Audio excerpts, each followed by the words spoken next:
Le journaliste togolais Luc Abaki est notre invité. Avec lui, nous allons parler de l'Union européenne et de l'Union africaine.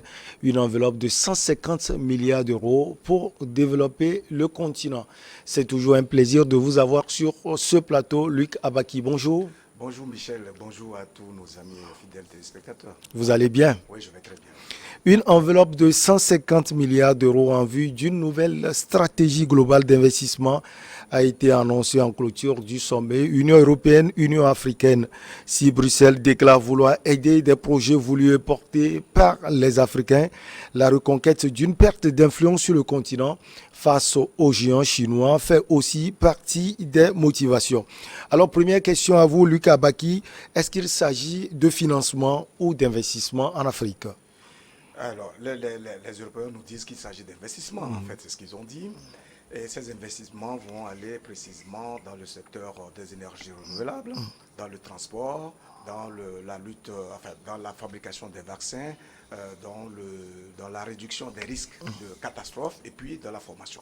Voilà les schémas, enfin, les secteurs qui ont été retenus justement pour ces investissements-là qui vont jusqu'en 2030. 30. Alors la question est de savoir est-ce que ces genres d'investissements permettent justement d'atteindre le développement ou du moins de lancer les leviers de développement du continent africain. Ce n'est pas du tout vrai qu'on puisse espérer qu'avec ces genres d'engagement financier, l'Afrique puisse se relancer. Pour la simple raison que, en réalité, les questions de développement engagent un certain nombre de principes en amont. L'investissement doit concerner au moins 4 secteurs essentiels. Oui. Le capital humain, le capital entrepreneurial, le capital intellectuel et puis le capital social. Vous allez voir que les secteurs que j'ai cités, aucun de ces secteurs-là ne concerne, sinon peut-être la formation. Mais cette formation va concerner quoi concrètement? Sur la base de quel programme? Est-ce que c'est toujours les programmes européens que nous avons dans nos établissements aujourd'hui? Ou alors il s'agira pour l'Afrique de cibler une autre formation, une autre forme de formation avec un contenu nouveau qui s'adapte aux enjeux et aux défis qui se présentent à lui, voyez-vous. Donc je pense que, encore une fois, c'est vrai, nos présidents qui étaient à ce sommet étaient très heureux de constater que l'Union européenne... Comme d'habitude, vous voulez bien dire. sûr, d'abord, ils étaient demandeurs. De façon très formelle, j'ai entendu à plusieurs reprises nos présidents, notamment Macky Sall, réclamer de l'aide, de l'appui financier européen de manière à aider l'Afrique à se développer, etc. Aucun pays au monde ne s'est développé avec l'aide extérieure. Ce n'est pas possible.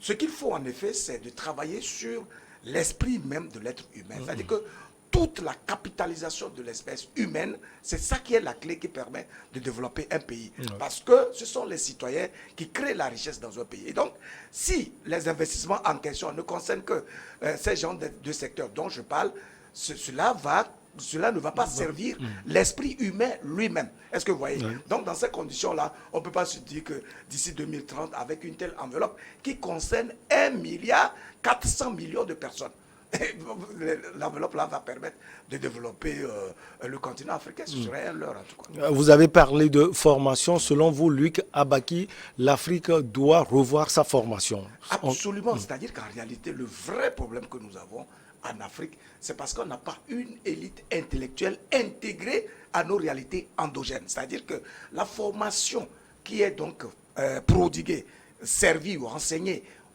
à la jeunesse, ou en tout cas aux citoyens africains, est paramétrée de telle manière qu'en réalité, il s'agit de l'histoire des pays d'Europe, des programmes qui ne sied pas à nos défis endogènes. Voyez-vous, un pays comme la Chine, pour qu'il se développe, il a fallu qu'il investisse véritablement dans la formation liée à la culture chinoise et puis aux défis qui se présentent à ce pays-là.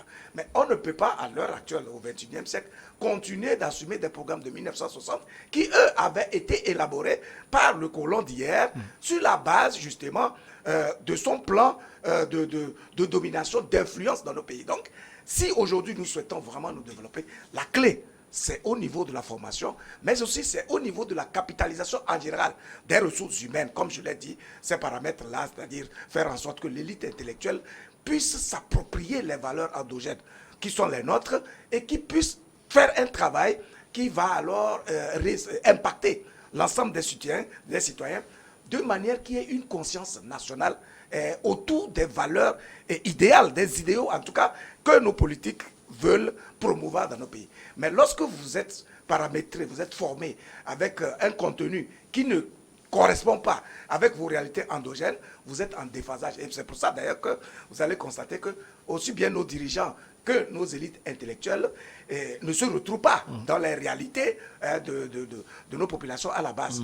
Donc, la formation, elle est capitale. Il faut une refonte systématique de nos programmes d'éducation qui vont de manière que les nouveaux contenus puissent s'adapter à nos réalités. Autrement, si ce n'est pas le cas, on peut investir des milliers de milliards d'euros en Afrique, ça ne pourra pas marcher parce que c'est l'homme qui porte donc le curseur du développement. Voyez-vous, vous allez constater qu'il y a des gens, lorsqu'ils gagnent de l'argent de façon subite, sans avoir été préparés à l'occasion, ils deviennent pauvres par la suite. En témoigne justement les cas de ceux qui gagnent à la loterie, par exemple. Lorsque subitement on vous remet de l'argent, alors que vous n'êtes pas adapté, vous n'avez pas eu un paramétrage, vous n'avez pas eu la formation qui vous permet, en tout cas votre capacité d'absorption de ces ressources-là n'est pas suffisamment élevée, cet argent, vous allez le dilapider, etc. Et puis après, vous revenez à la case départ.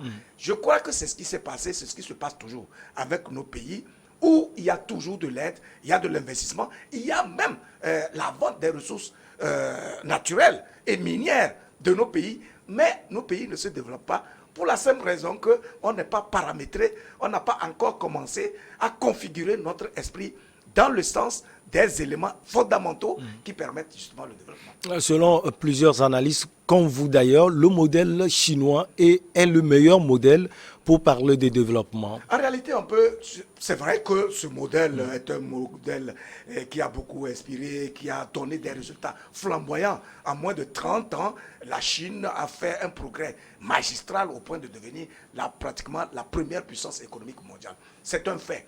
Mais comme je l'ai dit, on n'a pas besoin de copier forcément des modèles extérieurs. Nos réalités sont telles que quand vous voulez vous développer, vous devez d'abord vous focaliser sur vos réalités existentielles, sur vos valeurs endogènes, sur ce qui permet de vivre ensemble. Et donc, quand vous travaillez sur ces éléments-là, à un moment donné, parce qu'en fait, la nature humaine a vocation à évoluer, à grandir, à s'épanouir. Donc, les défis qui se présentent à vous, c'est ça qui détermine en réalité les formations que vous devez donner. Et puis la vision, quelle est la vision de nos pays aujourd'hui, en tout cas de nos dirigeants? En fonction de la vision qu'ils ont, ils doivent développer des créneaux importants qui permettent alors que la mayonnaise puisse prendre à la base. Et donc, lorsque la population adhère à la vision du dirigeant et sait exactement où est-ce qu'il veut l'amener, c'est la population qui porte en fait l'enjeu du développement. Ce n'est pas le président de la République, ce ne sont pas les ministres, ce ne sont pas les directeurs du société, etc. C'est en réalité les citoyens qui portent l'enjeu du développement. Mais à cette condition que le dirigeant fasse la voie, fasse le boulevard qui permet à chaque citoyen de savoir ce qu'il doit faire pour contribuer justement à la création du bien commun. Est-ce que vous voyez? Donc, il n'est pas trop question de repiquer des modèles extérieurs. On peut s'en inspirer, bien entendu, mais la clé doit être une adaptation ou bien une capacité à exhumer notre potentiel, à le valoriser et à faire en sorte que chaque citoyen se retrouve dans le creuset commun que les dirigeants veulent créer. Autrement, on a beau repiquer tous les systèmes extérieurs, ça ne prendra pas parce que les citoyens ne se retrouveront pas justement dans ce que vous voulez faire. Vous voyez des intérêts géopolitiques ou économiques par le truchement de cette enveloppe de l'Union européenne? Mais bien sûr, ça, il va de soi. Vous savez qu'aujourd'hui, l'Afrique est le théâtre de toutes les convoitises du monde. Tous les géants du monde disent que l'avenir du monde dépend justement de l'Afrique. Mais lorsqu'ils tiennent ce langage, en réalité, ils sont en train de nous dire qu'ils comptent sur l'Afrique pour se maintenir dans leur position privilégiée, pour toujours créer l'écart du développement, etc.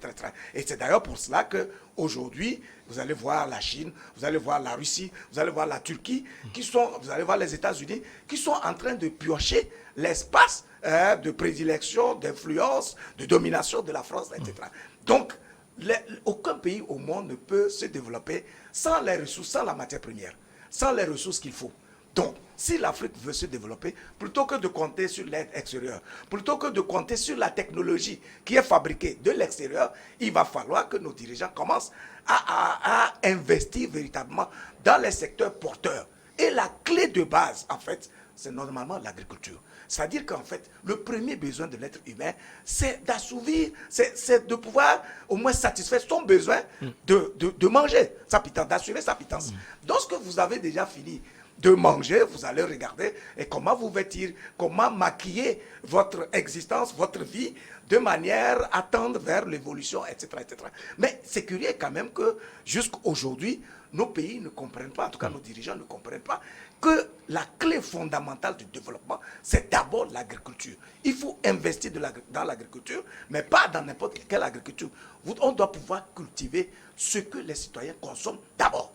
Malheureusement, lorsque les gouvernants aujourd'hui s'investissent dans l'agriculture, c'est pour les productions de rente, notamment le café, le cacao, le soja, etc., pour l'exportation. Mais c'est une anomalie parce qu'il faut d'abord produire les produits de consommation qui garantissent qui éradiquent donc la faim, le besoin de manger, etc. Et puis en fonction de ça, quand vous attendez l'autosuffisance alimentaire, vous avez la possibilité d'exporter donc vos produits, vous pouvez alors produire autre chose. Mais qu'est-ce que la Russie a fait pour s'émanciper aujourd'hui et s'affranchir justement de l'impact des sanctions qu'elle a eues en 2014? C'est elle a accentué l'agroalimentaire, notamment la culture du blé, au point d'être aujourd'hui le plus grand exportateur du blé au monde.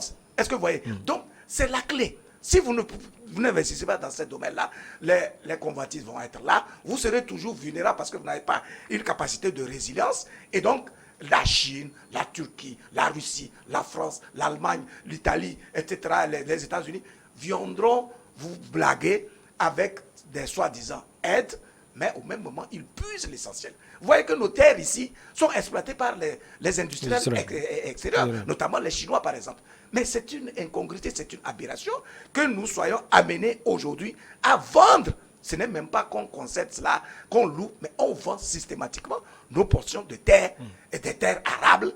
L'Afrique regorge 65% des terres arabes du monde.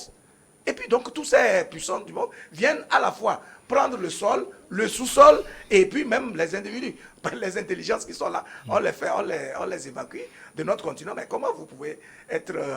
on peut nous donner beaucoup d'argent, mais on ne va pas se développer. Vous avez parlé également de la Russie. L'influence russe aussi pousserait l'Union européenne à faire sortir cette enveloppe. Vous pensez cela également? Il faut reconnaître qu'aujourd'hui, l'Union européenne est en difficulté réelle. Elle est en difficulté parce que la politique qu'elle a eu à mener à l'égard des pays africains n'était pas une politique saine. Et puis, donc, elle a tellement spolié l'Afrique qu'aujourd'hui, à partir de l'instant où les autres commencent à convoiter ce terrain, elle n'est plus tranquille. Et donc, la géopolitique joue énormément. Et cette enveloppe qui nous est annoncée est en réalité du bluff. C'est-à-dire, en fait, c'est pour focaliser encore l'attention des dirigeants africains sur cette relation privilégiée qui a toujours existé entre l'Union européenne, notamment la France et donc les pays africains. Parce que nous sommes aujourd'hui dans un monde multilatéral, il y a plusieurs fronts qui montent de gauche à droite. Et normalement, les États souverains sont libres de pouvoir nouer des relations avec n'importe quel partenaire du monde. Mais vous voyez que toutes les fois où on commence donc à regarder vers l'Asie ou vers d'autres continents pour nouer des relations gagnant-gagnant, et l'Europe n'est pas tranquille, notamment la France, elle n'est pas du tout tranquille, et il y a de l'agitation, il y a une forme de condescendance, etc. etc.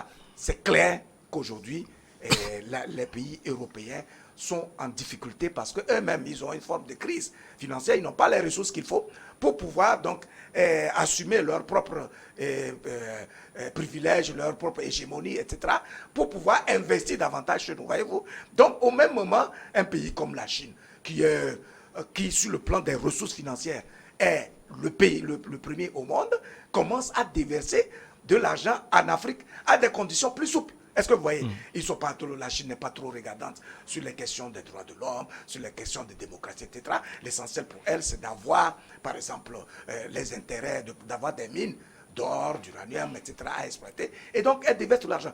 Dans ces conditions, l'Europe est obligée de revoir sa façon de contenir ses rapports avec l'Afrique. Et vous avez vu de quelle manière le président actuel en exercice de l'Union européenne, Macron plutôt, ouais. a charmé les chefs d'État africains à ce sommet-là avec un discours où il se proclamait carrément le plus amoureux du continent africain. Et bon, donc ils étaient contents, ils ont applaudi, etc. Mais est-ce qu'ils comprennent que lorsqu'un président européen parle comme ça, il leur fait tout simplement la cour, il les endorme de manière qu'ils soient toujours focalisés et se sentent privilégiés et qu'ils oublient en réalité les bons postes, les bons leviers qui permettent un développement endogène de leur pays. Cette enveloppe, si elle est effectivement mobilisée, constitue une avancée considérable et un pont entre nos deux continents, a déclaré le président Macky Sall, qui porte la voix de l'Union africaine aujourd'hui. Les priorités, vous les aviez données. Il y a les infrastructures de transport, les réseaux numériques, l'énergie et autres. On a oublié l'agriculture, vous l'aviez souligné tout à l'heure. Est-ce que vous pensez que c'est ça la priorité aujourd'hui en Afrique? Justement, je crois que je l'ai expliqué suffisamment. La priorité, ce n'est pas... C'est vrai, les infrastructures de transport sont importantes, bien sûr.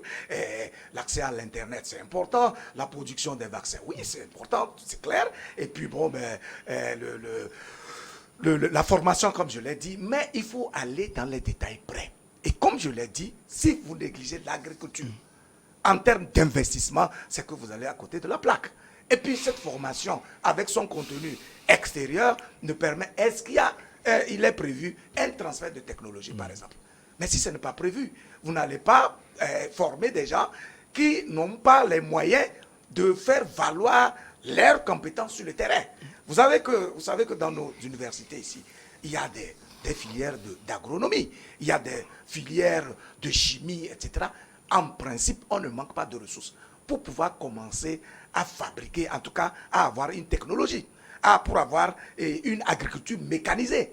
Mais lorsque des ingénieurs sortent de leur formation et ils deviennent des enseignants de lycée ou même de collège, de lycée, etc., c'est une perte énorme. Ça veut dire que vous n'avez pas une cohérence dans votre politique de gouvernance de l'État.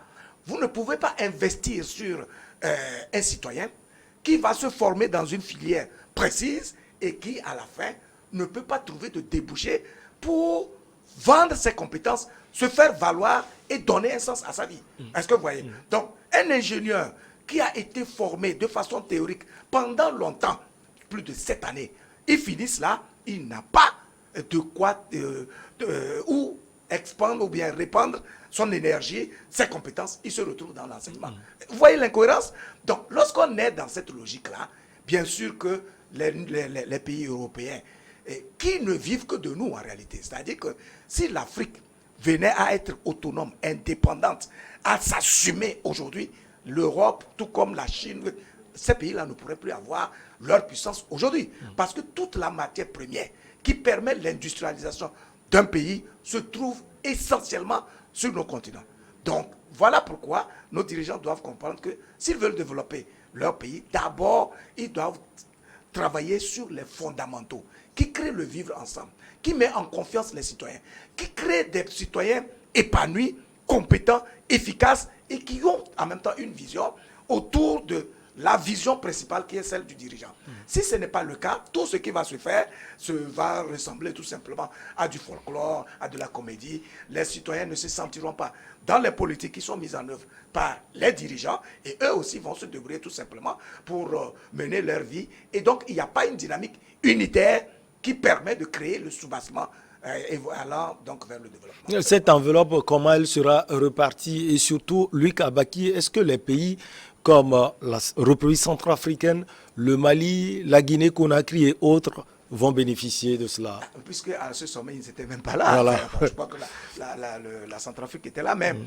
Les autres pays étaient déjà exclus. Le Burkina Faso pour aussi. Des histoires de déficit démocratique, de coup d'État, de renversement de régime par les militaires, etc. Bon, on va voir si au fil du temps, puisque en réalité, comme je l'ai dit, cette enveloppe qui donne l'impression d'être grande s'étend sur jusqu'à 2030. Est-ce que vous voyez? Donc, jusque-là, je pense que la tempête se sera décantée dans ces pays. S'il y a des régimes élus qui commencent à dérouler une politique, peut-être que certainement qu'ils pourraient avoir accès à cela, mais il n'est pas dans la priorité d'un dirigeant responsable de compter sur ces gens d'appui en vue d'envisager son développement. C'est clair que les Européens ne peuvent pas chercher le développement de l'Afrique. Il appartient aux Africains de chercher leur propre développement, pour la simple raison que si l'Afrique se développe, l'Europe, tout comme l'Asie ailleurs, est obligée de s'éteindre, ou du moins ne plus avoir ces privilèges-là. Est-ce que vous comprenez? Donc, si depuis 1960, ou dans les années 60, où l'ensemble des pays africains ont eu leur indépendance, il n'y a pas eu cette vision, et vous allez voir que tous ceux qui avaient la prétention de vouloir développer leur pays, de vouloir avoir une certaine autonomie, une indépendance politique, financière, etc., ont été rasés, en tout cas dans les pays francophones. Est-ce que vous voyez? Tout comme anglophone d'ailleurs. Donc, à la suite de cela, les présidents qui sont élus sont souvent adoubés par la France, ou en tout cas les pays colonisateurs d'hier, pour cette simple raison qu'ils veulent téléguider toute la politique qui va se mener en Afrique. Parce qu'ils ne veulent pas des gens qui leur échappent. Est-ce que vous voyez? Donc, dans ces conditions, c'est ce qui fait qu'aujourd'hui, il y a des frictions, parce que le peuple qui est suffisamment informé aujourd'hui, grâce à l'Internet, grâce aux réseaux sociaux, aux médias internationaux, etc., qui voit ce qui se fait sur d'autres pôles, commence à réclamer une certaine forme de gouvernance qui permettent justement l'éclosion sociale, qui permettent l'épanouissement des citoyens, qui permettent le développement. C'est ce qui fait qu'aujourd'hui, il y a un déphasage entre les dirigeants et le peuple, et il y a des remous de gauche à droite. Donc, si nos dirigeants actuels ou ceux à venir veulent vraiment développer l'Afrique, ils sont obligés de composer fondamentalement avec leurs citoyens. Si ce n'est pas le cas, et ils pensent que leur légitimité va se retrouver au perron de la France, enfin de l'Élysée ou d'ailleurs, je pense qu'il y aura toujours des difficultés. Cette enveloppe va faire réagir d'autres pays, la Chine, la Russie, la Turquie, l'Inde même, dans leur manière d'investir en Afrique. Est-ce que l'Afrique, justement, n'est pas devenue un centre ludique pour ces pays? Mais bien sûr, c'est-à-dire que normalement, c'est une bonne chose que on crée les conditions qui font que tous, ils sont obligés de nous convoiter. Mais à condition que nous soyons capables d'être vigilants pour pouvoir tirer les marrons du feu. Donc, pour pouvoir tirer les marrons du feu, il faut que nous sachions quelles sont nos priorités. Est-ce que vous voyez? On n'a pas parlé, par exemple, du secteur de la santé. Ouais. Les citoyens qui n'ont pas la garantie d'une bonne santé, d'un état d'esprit épanoui, des conditions optimales de leur propre existence, comment peuvent-ils contribuer à la création de la richesse? Est-ce que vous voyez? Et puis, si même les Européens disent qu'ils vont investir, alors que nous, on ne développe pas nos aptitudes pour absorber ces ressources-là, pour instaurer la transparence dans la gouvernance même de ces fonds et même de la vie politique elle-même. Mais c'est clair que cet argent sera encore détourné comme il a toujours été par le passé. Et donc, dans ces conditions, que ce soit la Chine, les États-Unis, la Turquie, la Russie ou la France qui met de l'argent ici, son ambition n'est pas de nous développer. Donc, ils vont toujours créer des conditions qui vont nous endormir, qui vont nous distraire et qui vont nous empêcher de réfléchir fondamentalement à notre développement. Je vous donne un exemple. Voyez ce qui se passe là. Depuis un moment, on ne parle que des coups d'État en Afrique de l'Ouest, par exemple. Et puis, tout le monde est concentré sur cette question-là. Les gouvernements de nos pays réfléchissent fondamentalement à comment faire pour étouffer ou arrêter cette hémorragie. Et donc, tous les débats qui sont entretenus aussi bien sur les médias que dans les milieux politiques, diplomatiques, etc., on ne parle que de la crise. Pendant ce temps, les citoyens sont en train de croupir dans la précarité, on parle de la vie chère, ils n'ont plus d'énergie ni du temps pour réfléchir au meilleur devenir de leur pays, pour réfléchir à l'investissement, pour réfléchir au secteur productif dans lequel ils doivent engager des ressources. Donc toute leur énergie aujourd'hui, c'est comment préserver le fauteuil présidentiel. Est-ce que vous comprenez? Donc dans ces conditions-là, le développement est laissé pour compte. Et donc vous allez voir que au même moment que les Européens vont engager de l'argent, que ce soit les Européens ou en tout cas les puissances du monde, commencent à engager de l'argent dans nos pays, ils créent en même temps des sujets de distraction qui nous préoccupent Parce qu'ils savent que mais, nous tenons tant au fauteuil, nous tenons à la gloire, nous tenons aux flatteries, etc. Bon, mais ils vont créer des situations où nos dirigeants seront distraits et ils ne vont jamais se concentrer sur les leviers essentiels du développement. Vous avez employé un verbe détourné. Est-ce que ces sous ou bien ces fonds seront bien utilisés ou est-ce que l'Union européenne aura un regard sur ces fonds en Afrique? Dans tous les cas, s'il s'agit, c'est vrai qu'ils parlent aujourd'hui de l'investissement, c'était plus de l'aide au développement, mais je vous l'ai dit, l'Union européenne ne peut pas avoir l'œil sur ces fonds dans le sens d'une utilisation judicieuse qui permettrait à l'Afrique de s'affranchir d'elle. Vous croyez-vous que la France ou l'Europe ne peut pas se faire harakiri au point de scier la branche sur laquelle ils sont assis? Vous êtes d'accord avec moi? Donc, tout cet argent qu'on va investir, c'est du bluff. C'est que nous ne comprenons pas en réalité. L'argent est un processus, c'est-à-dire que l'argent, c'est... Vous ne pourrez créer de l'argent qu'à partir des idées. Alors, si en amont, vous ne travaillez pas sur les idées, sur des projets porteurs, sur des mécanismes, en tout cas vos aptitudes, à investir et à gérer de façon saine des ressources, mais vous ne pourrez pas, on peut vous le donner. Là, c'est une finalité, c'est juste un moyen qu'on vous donne. Mais vous devez avoir la technique qui vous permette de l'absorber et de l'investir dans les secteurs de manière qu'il puisse produire. Est-ce que vous comprenez? Mais si vous n'avez pas cette technique-là, et ce n'est pas l'Europe qui va vous la donner, ce n'est pas, pas la Chine, ce n'est pas les États-Unis, ce n'est pas la Turquie, ce n'est pas la Russie, qui vont vous donner la technique qui vous permet de savoir investir de l'argent, savoir le gérer, assurer la transparence, assainir vos ressources, etc. Ce ne sont pas eux, ce ne sont pas eux. Donc, si vous n'avez pas cette technique, vous ne comprenez pas qu'il faut travailler sur vos citoyens. Et puis, est-ce que les dirigeants, c'est eux qui gèrent les ressources là? Non. On met juste, c'est une politique, tout simplement. Les citoyens doivent pouvoir avoir les aptitudes nécessaires. Nous devons pouvoir, ils disent bien que les projets qui sont portés par les Africains. Mais au même moment, ils ont déjà créé les créneaux par lesquels l'argent doit passer. Est-ce que vous comprenez? Donc ça veut dire que si aujourd'hui un État africain dit ma priorité, c'est l'agriculture, je veux investir dans l'agriculture de manière à avoir une agriculture mécanisée, ça veut dire qu'il ne va pas bénéficier de ces fonds. Vous êtes d'accord avec moi? Donc, si c'est le cas, qu'est-ce qu'on fait? C'est quoi l'alternative? Donc, ça veut dire que ce n'est pas à l'Europe de définir les priorités de l'Afrique. Normalement, c'est à l'Afrique de définir ses priorités et ensuite d'aller sur le marché mondial pour chercher les ressources. Est-ce que vous voyez? Donc, c'est pour vous dire qu'il y a un piège énorme si nous ne travaillons pas sur les compétences, sur l'éducation, les programmes éducatifs, si nous ne revoyons pas nos valeurs endogènes, si nous ne faisons pas en sorte à créer une dynamique unitaire, à créer des nations, des États-nations, on va déverser de l'argent, mais tout ça c'est pour nous distraire parce qu'en retour, ce que l'Europe gagne en mettant cet argent, vous ne pouvez pas imaginer. À partir de l'instant que vous recevez cette enveloppe-là, s'ils viennent exploiter vos mines, vous ne pouvez pas parler. Quand ils viennent pour prendre vos terres, vous n'allez pas parler, etc. etc. Donc, il ne faut pas qu'on soit distrait, justement.